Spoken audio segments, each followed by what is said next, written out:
tomorrow? Well, it's something that's definitely, it's an emerging paradigm. It's something that's going to continue to grow. So I don't have, a flow chart or an output of what this will look like or should look like. Again, it's something that should be in discussion so we can start to add it to what should it look like for conservation or water efficiencies or even energy efficiency as we move forward. There will continue to be new contaminants that are coming up, whether they're the nitrosamines or EDCs, pharmaceuticals, any of those. There will be stricter laws and regulations, like we saw with arsenic. The MCL came down, and that's the reason why more small systems are out of compliance today than there were 10 years ago. Infrastructure degradation and replacement. We have an aged infrastructure right now, so we have a lot of corrosion and intrusion that's going on in our infrastructure. So these are all reasons that this is going to continue, and final barrier may be a way to overcome that. Innovative technologies are always being developed. So these are things where we're looking at real-time monitoring to make it easier to implement point of use and point of entry. Also looking at external ports to reduce accessibility issues.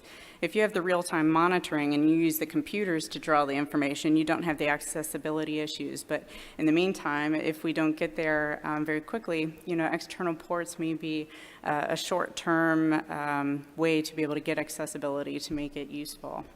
So these are just some of the things that could be discussed. So as a take-home message, we're really looking at this as a global issue. We have 884 million people that are not being served safe water. And we feel that on a global basis, whether it's point of use or point of entry being used as the only water treatment or it's being used as a supplement to central treatment, it's definitely an emerging paradigm that maximizes delivery of safe drinking water to more people. A few acknowledgments here. Definitely want to say thank you to IAPMO and the World Plumbing Council for having me here today, and to the audience who remained for the end of the 2 days. Thank you very much. And if you have any questions, feel free to ask, or my email address is here as well. Thank you.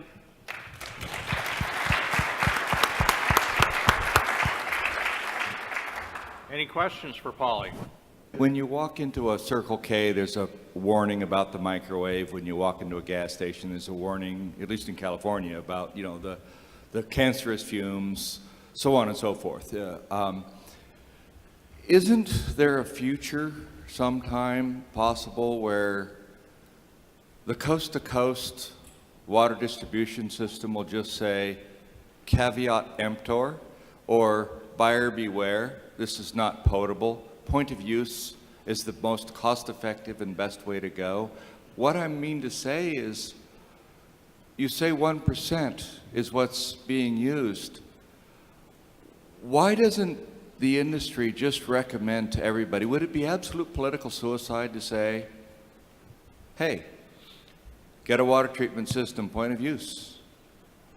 That's what's being said to people who have private wells these days. So, it's something that is done on a small scale for that 15% out there that have a private well like myself. But I think that's a huge concept change. And so it's definitely something that would need to be part of the discussions, and how do we get there? And if we did get there, to just say, yes, this is hygienic grade, but non-potable.